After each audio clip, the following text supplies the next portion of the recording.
again, everyone, and welcome to another episode of The Next Chapter, a podcast featuring alumni from the College of Fine Arts and Communication here at Western Illinois University. My name is Buzz Hoon. I'm the interim dean for the college. I'm also the host of the podcast. In this episode, we will feature an alumnus from one of our programs in the college. Today, I'm talking with Russ Brown, who received a Master of Fine Arts degree in theater in 2005. First of all, thank you for joining me, and hopefully I got that correct. Yes, that is all correct. My MFA specifically was in acting, but yes. In acting, okay. And happy to be here. Well, great. Let's give everybody a life update. Tell everybody what's going on in your life right now, where you are. Currently, I am the head of theater and artistic director at College of the Mainland. We're a small college south of the Houston area, almost to Galveston. And we have a thriving little Associate of Arts program here in technical theater and performance. Great. So as we talk about your life journey, I always like to kind of start at the very beginning because I think people have some indication early on that they have a talent, or maybe that they have a desire to work in a particular area. And so let me ask you, when did the acting bug come into your life? Well, I've always enjoyed performing. Doing impressions and making other people laugh has always been something I really loved. And the earliest thing that I don't actually remember that my parents tell me about is I would close myself into my grandparents' pantry, which had these big double doors. And I would say, "Ladies and gentlemen, it's Tom Jones." And then I would bust out and start singing "What's New Pussycat." So that's apparently one of my first performances ever. Except at the time I couldn't say Tom Jones. I called him Com Jones for some reason. So, well, first of all, I love Tom Jones. So the idea that you were impersonating him back then, that's a real, glamorous type of performer to begin with. All in the hips, So what kind of experiences did you get to find along the way? Were you in plays? Were you trying to express yourself in any particular manner that way? Well, it's all such a crazy roundabout way it all occurred. I was always trying to be seen and act out in fun, positive ways. But I just loved making people laugh and entertain. My father was a country and Western singer. He had a band that was pretty big regionally. He opened up for just about everybody back in the day. Clint Black and Garth Brooks and all those guys way back in the day. So he used to open for a lot of people. And so I was always around performing growing up. But theater wasn't really a thing until I got to high school. Along the way in elementary school, I was in a couple of plays. I was Hansel and Gretel, and I was Dr. Goodbody in a health pageant play once, and had horrible dad jokes throughout. And but so that was kind of my early introduction to that sort of thing. But my first real theater experiences, I did here in the state of Texas. We have this thing called the University Interscholastic League, and they have competitions for just about everything, and that includes one-act play. And so in high school, I did one-act play a couple of years. And I very much enjoyed it, and I very much loved being a part of it. And that was what first got me introduced for it, but it never seemed for me a viable, this is something I could do, because at least in my household, it was a frivolous thing. It was something that you're never going to make any money at. You're never going to make a living at. You got to get a practical degree. You got to be smart. You got to be sensible. And so that was never really on my radar seriously as a career type of choice. But then I went to community college, Navarra College in Corsicana, Texas. And at the time I had been doing martial arts for a few years. and they the community college where I was at was doing a production of Grease. And so I got pulled into that show. And one of the first things they teach in martial arts is how to fall down. And so I got pulled into that show as a performer, and I was playing Roger. And that character, Roger, also known as Rump, one of the big bits in the show is he gets depantsed. And so usually it's just a ha-ha, we yanked your pants down and run away. Well, in this instance, the director decided he wanted more of a slapstick scuffle. And so with the martial arts background, I was the one who got to help decide how that went. So we had a very slapstick fight, scuffle, wrestle thing, and then my pants get ripped off and then they run away and all that stuff. And so through that process, though, I discovered that there was this thing called fight choreography, and there was this thing called fight direction and stage combat, and you could do that with your life. So that was kind of a cool revelation. And that's what got the little itch in the back of my head. But I never really had anybody in my life saying, yes, go do that, until I graduated from there and I went to Texas A&M. And I was getting my practical degree in marketing and advertising. And I decided to take an acting class to fill an elective. And in that acting class, I met this little 5'0" dynamo named Elizabeth, who ended up being my wife. And she had come from a theater background. She'd been doing theater her whole life. And she was the first person to tell me, well, why don't you? Yeah, you should. So she, from the get-go, was in my corner. So as soon as she and I got married and we graduated from college, we left the state and we moved to Missouri. Columbia, Missouri is where we set down roots right after college. And we started in community theater there and just kept doing more and more theater. I mean, we were constantly doing show after show after show. And along the way, I started doing more of the fight direction and learning how to do that sort of thing, and acting, of course, and directing and all that, until it just sort of consumed me. And then at the time, I was in my early 30s at this time, and we'd been doing this for a number of years. And I was working as the marketing and advertising guy for the theater department at the University of Missouri, Columbia. And they would pull me in to be a guest actor in shows, and they would have me do workshops in the classes for dialects and for stage combat, and I would choreograph all the violence for the shows and all that. And they were going to send me to the National Stage Combat Workshop held by the Society of American Fight Directors, which back in the day was held in Vegas. And it was my first official stage combat workshop with the SAFD, and I was very excited about it. And the week before I was supposed to go, the head of acting professor at University of Missouri Columbia came into my office, and he threw an expletive in the sentence that I'm not going to include here, but he came into my office and shut the door, and he looked at me. He's from Mississippi. His name's Jim Miller. And he said, I don't know what you think you're doing. What's going on? I thought I was in trouble, something I'd done. He said, you need to quit all this. You need to go back to school. You need to get your graduate degree so you can teach. This is a job. You can go back to school, you can get what you want, and you can have a career. And then he walked out. Wow. And I went home and I told Elizabeth about what happened. And she's like, well, why don't you do that? Again, she was always the one who's saying to me, you can, you should, you can, you should.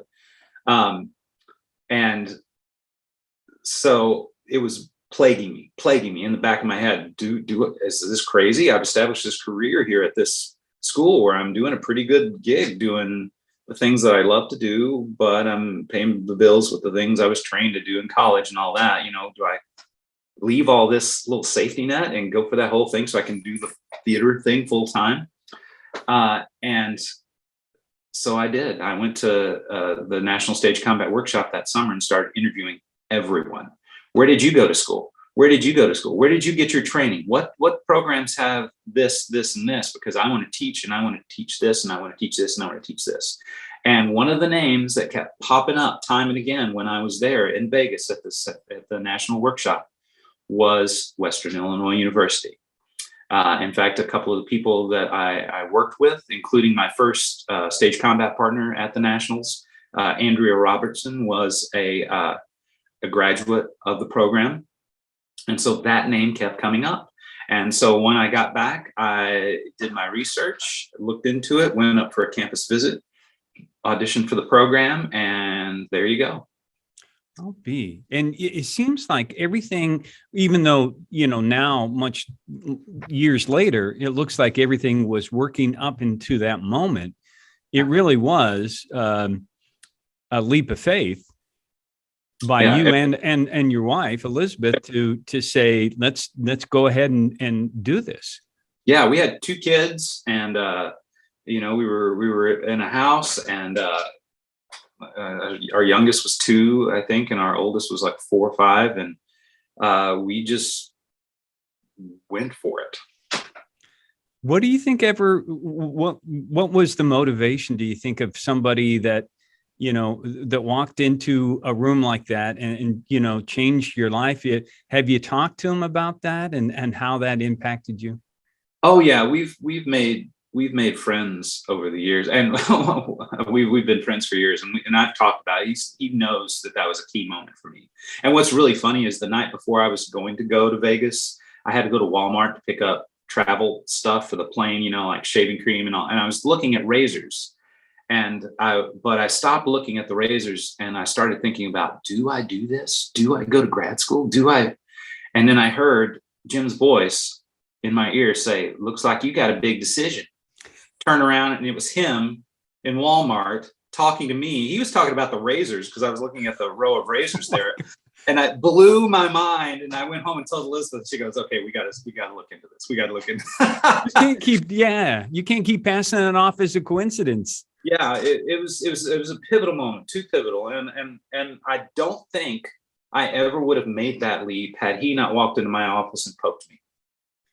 Okay, wow, it's a great story so far, and I'm interested to find out how it goes after that. Let's talk about you moved to Macomb. We moved to Macomb, summer of 2002. I moved there and spent the summer before my family came, because they had some stuff to wrap up there. And I came in to what back in the day we used to do summer stock season, SMUT, Summer Music Theater. And I was the box office manager that summer. I was too late coming in to have auditioned and been a part of performance, but I managed the box office at the University of Missouri Columbia. And so they put me to work that summer managing the box office. And I got to help a little bit with the violence on City of Angels. And so that was kind of wading into things and got me used to the town and the school itself, and got a sense of some of the people that were there. And right away, I knew I was in the right place. And at the same time, later that summer, this brand new professor named DC Wright was walking in and moving into his office. And I found out he was the new movement and stage combat guy who was going to help me get more of my stage combat certifications. So I went and I walked in and started helping him carry boxes and go, "Hi, you're my new best friend." Smart. You're going to be sick of me in about 3 years' time, maybe sooner. And so right there started another lifelong friendship. DC is just incredible, and bent over backwards to create opportunities for me when I was at Western. He knew what my goals were. Most of my compatriots that I went in with, my cohort, they were all younger, about 10 years younger than me. And most of them were like, "I'm going to be a big actor and I'm going to do all this." And I'd done my acting phase, and I knew I wanted to teach full time because it was what I really dug. I love teaching this, and I knew that that's what I wanted. So when I went in, one of the great things about the Western MFA program is you were pretty much able to advocate for yourself and create the program experience that you wanted. There were certain courses, of course, you had to take, but as far as like what your graduate assignments and teaching assignments and work assignments and things were, you could advocate and pretty much tailor it to what your desired outcome was. And so I was given so many opportunities. I assistant taught classes, some officially, some unofficially, some I just showed up the entire semester because I wanted to be a part of the process. Just being a I was sponge. given, oh yeah, it was great. It was great. And again, DC gave me every opportunity for movement and stage combat. Bill Kincaid gave me opportunities to assist in acting classes. Carolyn Blackington, she allowed me to assist in her voice classes. I practically taught dialect. She was so generous to let me teach. And then by the end, I even had my own classes. I had an entire undergraduate stage movement class all to myself. And so they just kept setting me up with opportunities because they knew what my desired outcome was, and they knew that I was hungry for that. And after I'd been there for a bit, they knew that they could trust me to dive in and give it everything I had. And so I cannot say enough about everyone. Gene Kozlowski and Jan Brewer and David Patrick and Ray Gabika. Oh my gosh, Ray. Just so many people there who have left such an indelible imprint on my life and who I am as both an artist and an educator now. And that was one of my questions for you, H, is, I think that along the way of everyone's journey, we have both personal growth and professional growth. And so during that period of time, that few years you're in Macomb, what did you see the biggest growth area in your personal life, your professional life? As an individual, do you see an overall sort of development? Personal life was pretty great. I was kind of rocking the marriage and kids thing. Again, the most amazing wife ever. No doubt. She worked as a substitute teacher and spent a lot of late nights with just her and the kids, so I could do the grad school thing, because we knew that on the other end would be the thing that we all wanted, which was really amazing. So I appreciated her to begin with, but after that experience, I appreciated her a great deal more. She's wonderful. But I would say the biggest growth was me as an educator. I was never ever the sage on stage, oh, come bow before me and let me spew knowledge out at you. I was always the guide on the side going, hey, you want to do this? Hey, let's try this. Hey, let's play.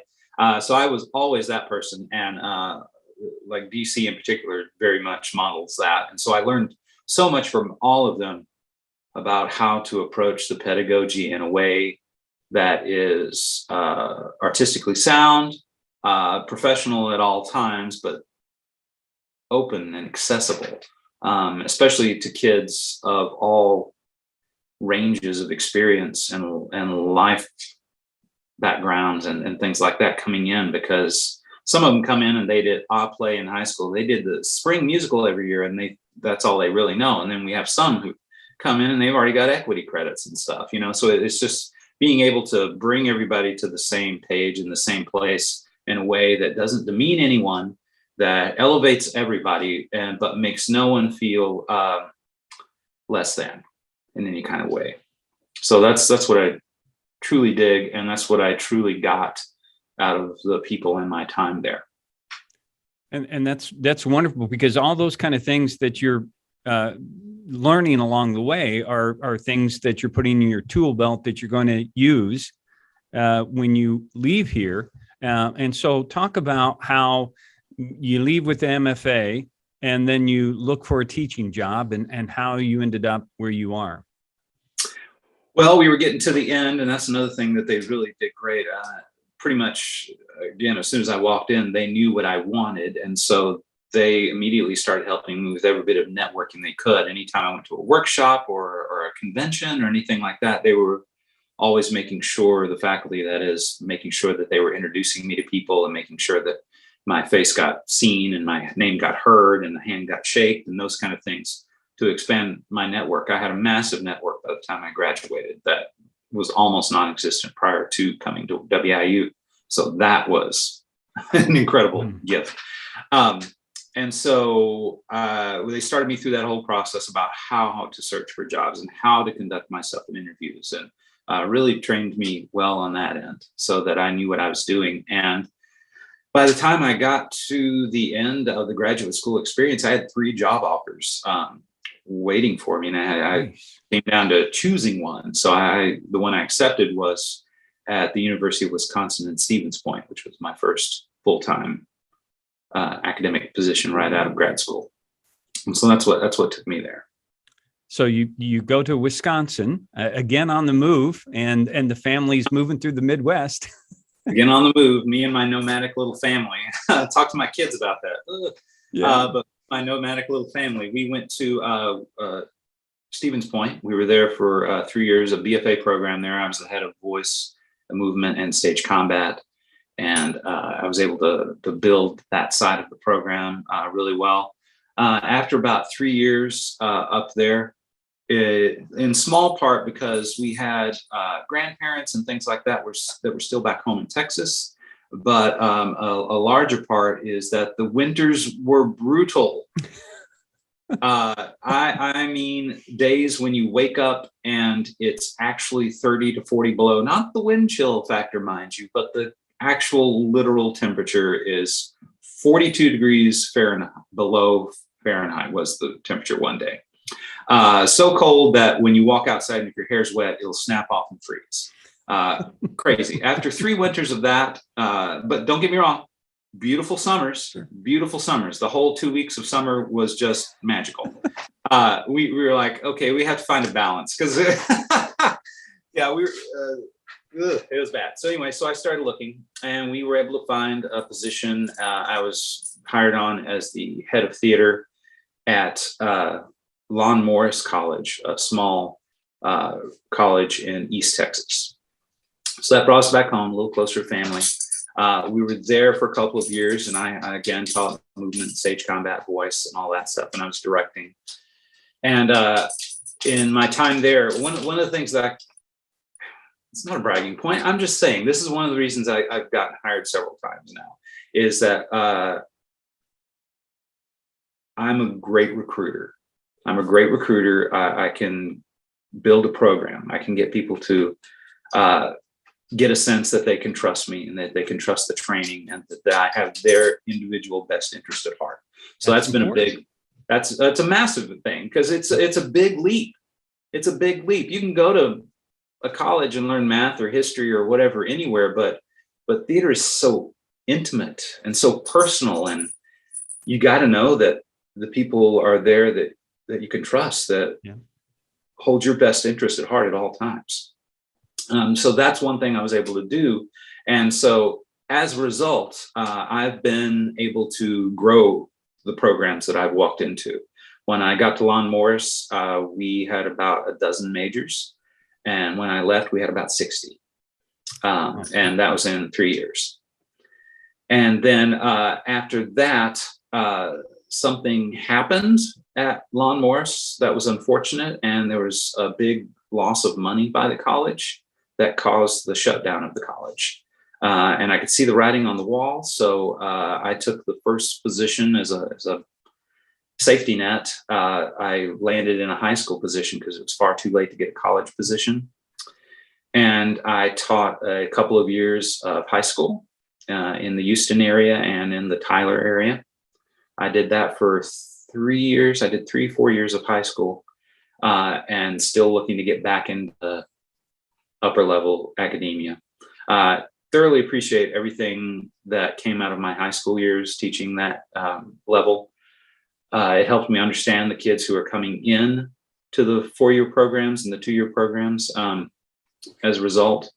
But you have to deal with parents, and there's administrative extra rigmarole at the high school level that just was not my cup of tea. So then I had an offer to get back into upper level academia, and we moved back to the Chicago area. And I was in Elgin, at Elgin Community College for a while, and ended up that I was adjuncting at about 4 to 5 different colleges all at the same time, all across the greater Chicago area. We lived in St. Charles, but I taught at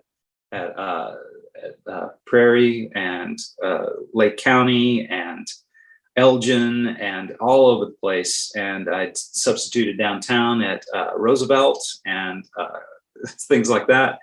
And it was a lot. sometimes an hour and a half drive between gigs. And so I did that for a couple of years. That was rough. But again, massive experience builder, met so many people through that process. And when that was all going on, an opportunity appeared to, I'd risen through the ranks of the SAFD in the interim in all of these years. And I'd become a certified teacher. And at the time that I was up for this current position that I'm in, I was the coordinator of the National Stage Combat Workshop. The workshop that got me to Western, I was now the coordinator, the national coordinator of. And so I did that for a number of years. At the time, I was at the national workshop. It happens 3 weeks over the summer. And at this time, it was in North Carolina at the University of North Carolina School for the Arts. And I was looking for a full-time position. And I saw that a position had opened up at College of the Mainland. College of the Mainland has been indelibly linked to my wife and her family since she was a child. My wife is from Clear Lake City, which is a suburb of Houston, which is just north of where College of the Mainland is in Texas City. And so she and her family had season tickets to College of the Mainland, to Com Theater. When she was a child, her earliest remembrances of theater are in that space at College of the Mainland. And so I'd been hearing theater stories from her for years of, when I was a kid, I remember seeing this show for the first time. And I remember seeing this actor and how amazing he was and how amazing she was and all these stories. And they were all about College of the Mainland. And so I called my wife and I said, there's a position open at College of the Mainland. She said, apply. So I applied and I got the gig. And again, another position where the program had seen better days. And when I came in, they were down to a single major. Really? They had one major. It was an academic program where they also housed a community theater. And my predecessor, not to speak ill of him, he's no longer with us, but not to speak ill of him, his main focus for him was the community's theater side of things. And that was fine. That's what he chose to focus on. And so the academic side of the program had waned a great deal, to the point where I was literally told by the people hiring me in and the board of trustees that it's yours to make or break. We had a failed search or two on this position already, and we were, as a college, about to close the whole program down. So we're hiring you either to ruin it or revive it. Yeah, no pressure, Nigel. No pressure. And but along the way, with Lon Morris, and also when I was at White House High School, I massively grew the numbers there. And when I was at Elgin, I grew the numbers there. So I knew what needed to happen. And they said, well, what do you need? We're going to hire you in. You got to build this program back up or it's all going to go away. We're ready to cancel it right now. What do you need? And I said, buy me a bag of swords. Just buy me a bag of swords and I will build you a program.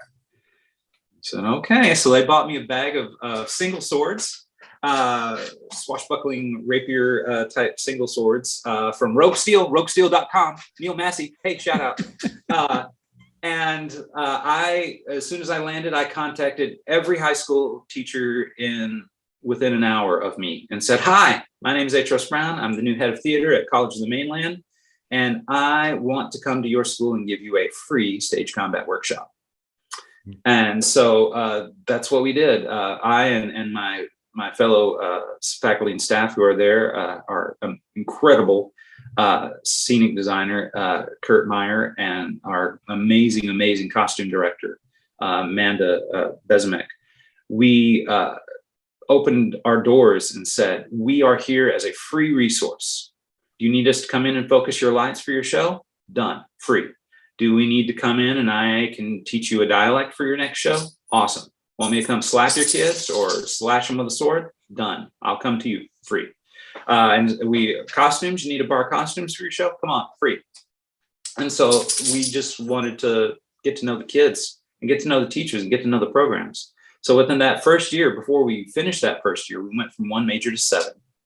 And then we went from 7 to about 16. And then we went from 16 to 25. And then this is my 7th year, and we're sitting at almost 50 majors. Nice. Yeah. And so that's just what we do. A couple thoughts there, H. The first one is, I think that you're planting seeds, and you're letting that develop, and letting the relationships speak for themselves, which is just terrific. The other thing is, as you said, who doesn't like to do, play as if they're working with a sword? I remember my first thought as a kid, always wanting to pretend I had a sword. Hello. Rulers, sticks, broom handles, it's all a sword. Exactly. But it's the big shiny thing. I mean, I consider myself first and foremost an actor who has other skill sets that enhance that base. But the stage combat, it's the shiny thing. It's the hook. If I can, attract them and go, hey, looky here, and then here's cool about our program, then I can pull them in. And then I was also wanting to bridge that gap between, we here up in the university, and you lowly teachers down there of high school, it's not that. We're in the next natural step. Right. It's not this big leap that we hope that they should be worthy of, and hope you taught them enough. No, there are amazing teachers at the high school level, and they're doing the Lord's work, getting these kids interest in the first place, who have football and band and all these other things to contend with, and we get lucky because when they land with us, that's all they're focused on is theater. So they're doing all this amazing worthy work, and I'm just trying to bridge this gap and make it seem more accessible and approachable. So do you still have an opportunity to act? Do you still get to, do what you originally started your career doing? I get this question sometimes, and I usually have to say not on purpose. There have been a few times for one reason or another. One really cool thing we do about our program is we only do age-appropriate casting. So we still pull from the community when we need a dad or a grandma or something like that, because we have a lot of MFA, former equity actors in the area and stuff who come and work alongside the kids. Nice.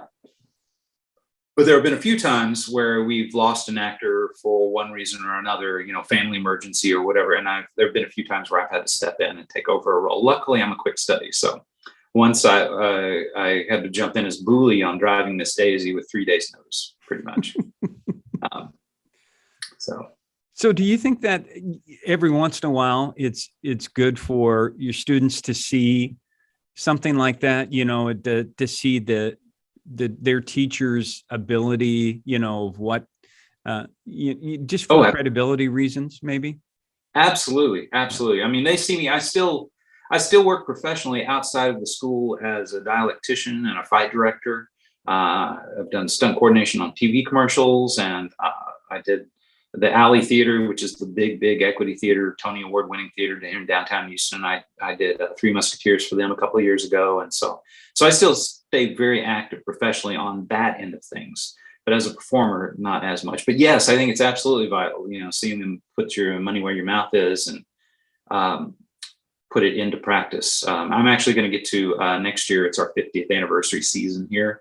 So as something special, I'm going to play Sweeney Todd in our mid-season musical, just to, throw a little something extra in there. So nice.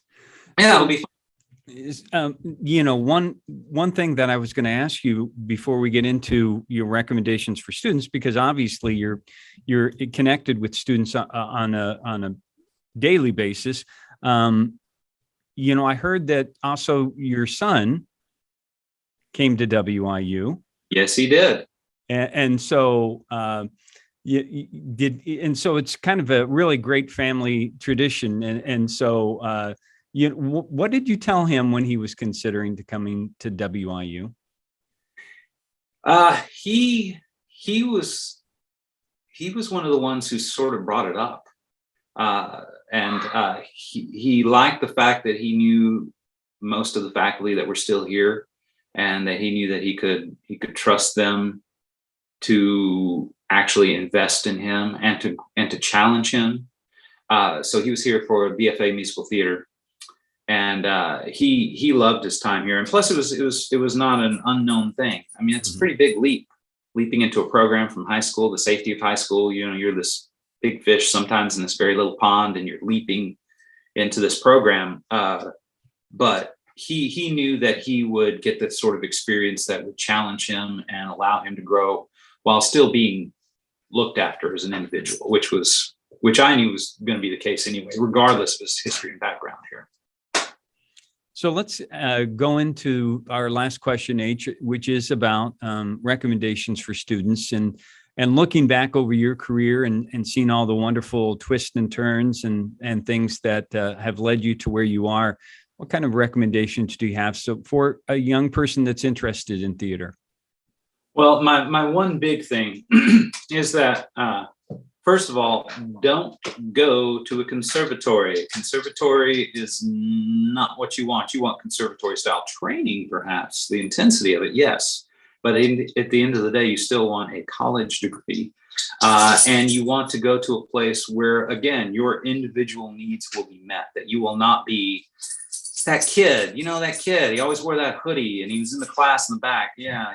You don't want professors to not instantly know who you are and your name until you're like a junior or senior. So I always tell any of the kids that I'm talking to that you want a small to mid-sized program where you're going to get the sort of individualized attention that is going to be fair to your talent and the kind of artist that you hope to be someday. Stop, go away. Sorry, dogs. So that is the number one key thing. And I even tell that when I'm recruiting for my program. We're a community college. We're small 2-year programs, so we do transfers, so a lot of transfer kids. So I tell them, I say, even if you don't come to us, do yourself a favor. Avoid this program, this program, this program. They're too big. They're too massive. You're just going to be a face in a sea of faces. You're not going to be this individual who, like, literally, all of my students, I wake up thinking about them individually, not just as like, oh, I've got students.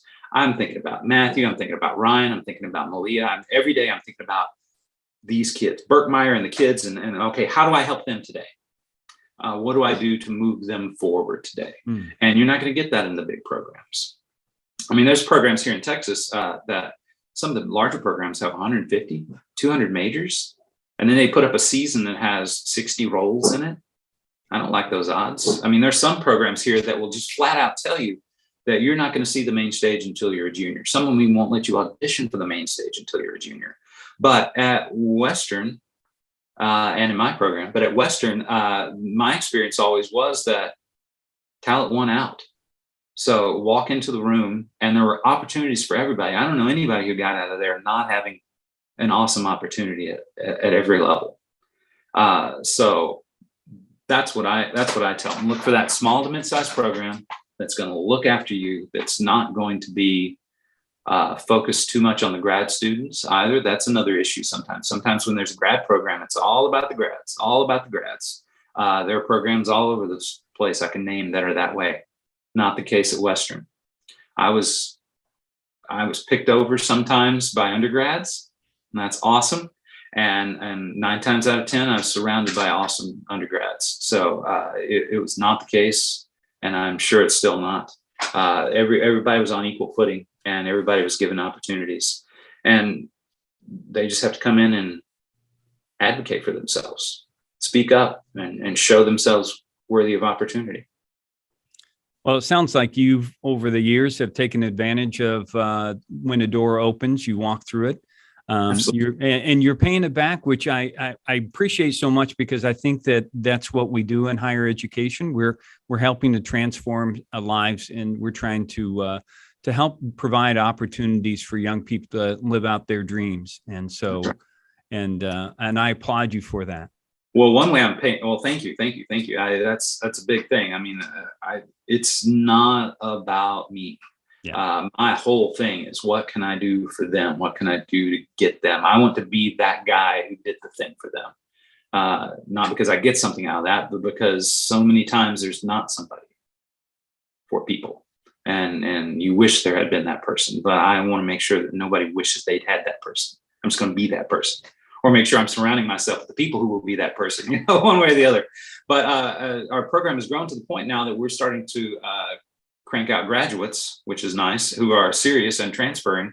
And I just had my first graduate transfer to Western Illinois University.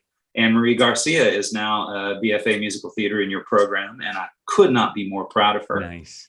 And yeah. And so I've got more I plan to send the way of Western, because I truly believe that their lives could also be transformed and set in a path that could never have happened otherwise by their experience there.